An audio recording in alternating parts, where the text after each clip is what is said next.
Esta es una conferencia de María Sigma. María Sigma fue una religiosa y mística católica, conocida mundialmente por el don de recibir la visita de las almas del purgatorio.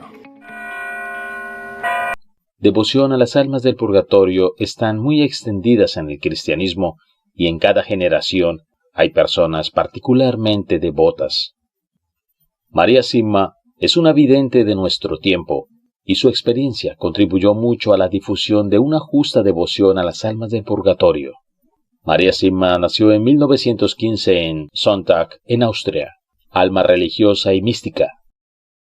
Las apariciones de las almas no sirven para satisfacer la curiosidad.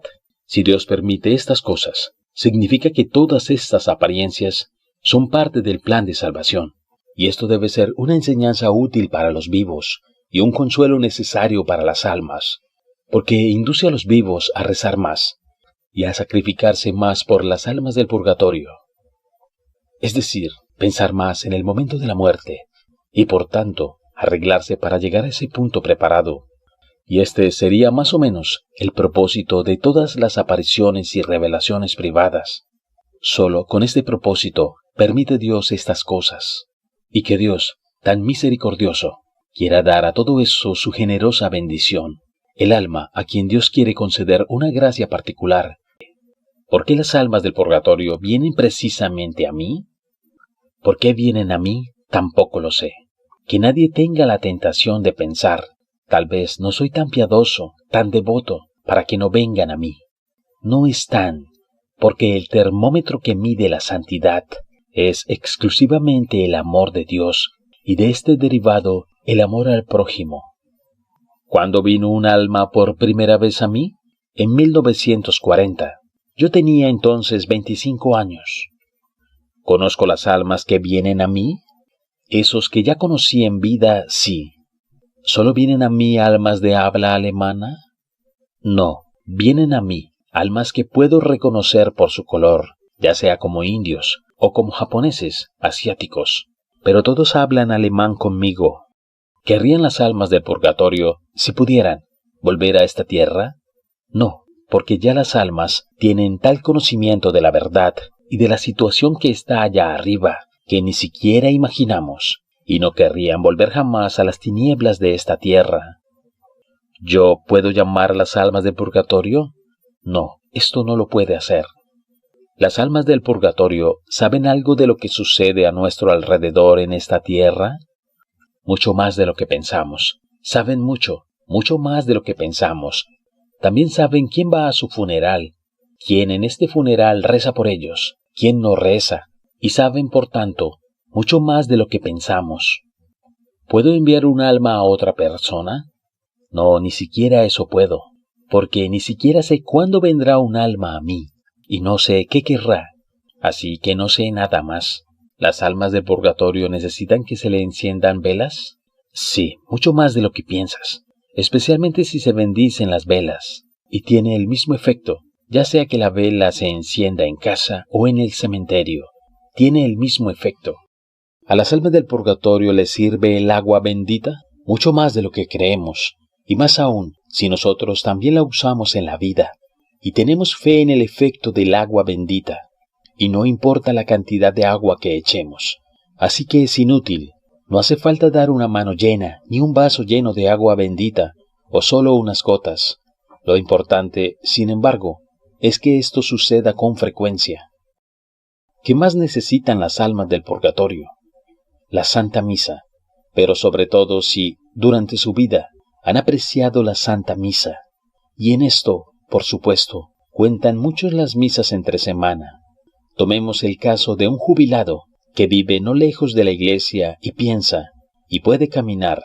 Entonces es perfectamente eficiente y piensa, hoy no es día de fiesta, no es día de precepto, hoy no voy. Aquí, si alguien así muere, él también tendrá que esperar mucho tiempo antes de que la Santa Misa surta pleno efecto para él. Las Santas Misas, a las que hemos asistido con devoción durante los días de semana, nos sirven mucho más en el más allá que todas las misas que se dirán por nosotros después de que muramos. ¿Qué sufren las almas en el purgatorio? Este sufrimiento se diversifica de 1000 maneras diferentes. Todos tienen nostalgia de Dios. Además, deben sufrir en aquello en lo que han pecado en la tierra. Lo peor es, por supuesto, la infidelidad. Es decir, más que infidelidad, no haber tenido fe. Luego, los pecados contra el amor, las enemistades, en fin, todo lo que está en contra del amor. También las enemistades, como ya se mencionó, son severamente castigadas. En cuanto a las recaudaciones de dinero por asociaciones, las más variadas, por ejemplo, lo que recogieron en Austria en el momento de la guerra en Yugoslavia que llamaron el llamado en necesidad, o para Cáritas, o para otros fines. Hay mucha gente que dice, yo no doy nada porque quién sabe a dónde va ese dinero. Es completamente incorrecto tener tal disposición, porque damos esta ofrenda con la mejor intención y por tanto hacemos la buena obra deseada. Y si este dinero no se distribuye bien o adecuadamente para el fin para el que se recauda, no somos responsables de él. Deben responder los que lo han usado mal. Pero si pensamos que esta colecta dentro de nosotros nos oponemos, entonces debemos responder por esto. Vino a mí un alma, era una madre, que me dijo, estoy en el purgatorio desde hace 30 años y tengo que sufrir mucho porque me opuse a que mi hija entrara en el convento. Y hay gente, pues, ya sabes, hoy es mejor que no te hagas sacerdote. No pienses en nadie, porque ya ves lo que hacen los sacerdotes hoy. Yo les respondí, espera, van a pasar años, de 12 a 13 años, y luego verás, viviremos en otro tiempo, porque estamos muy cerca de una poderosa, enorme intervención de Dios en nuestro mundo. 4 veces vino a mí un sacerdote del purgatorio y me dijo, tengo que sufrir mucho, porque me quitaron el reclinatorio y obligué a la gente a recibir la Sagrada Comunión de pie. Y de esto podemos deducir que algo no está bien. El Papa, por otro lado, ha permitido que sea posible recibir la Sagrada Comunión incluso de pie, especialmente donde uno no puede arrodillarse bien o donde uno no puede arrodillarse. Pero cualquiera que desee recibir la Sagrada Comunión de rodillas debe tener la posibilidad de hacerlo, aunque fuera solo un pequeño trozo de reclinatorio. Y esto se lo podemos pedir a cualquier sacerdote, porque este es también el deseo del Santo Padre. Y luego entonces podemos considerar la comunión en la mano, manos fuera de la Sagrada Comunión. Un sacerdote difunto, siempre hablo de almas, vino a mí y me dijo, tengo que sufrir mucho porque insistí en que la gente tomara la comunión en la mano. Si un sacerdote o un obispo supiera qué responsabilidad asume al introducir o insistir en que la gente tome la comunión en la mano, se detendría inmediatamente. Y luego me preguntan, ¿por qué entonces el Consejo lo permitió? Ningún concilio, ningún papa jamás ha permitido e introducido la comunión en la mano en la Iglesia. Quienes lo introdujeron son los cardenales masones. Los sacerdotes y obispos están tan ciegos en este sentido que ni siquiera entienden lo que están haciendo.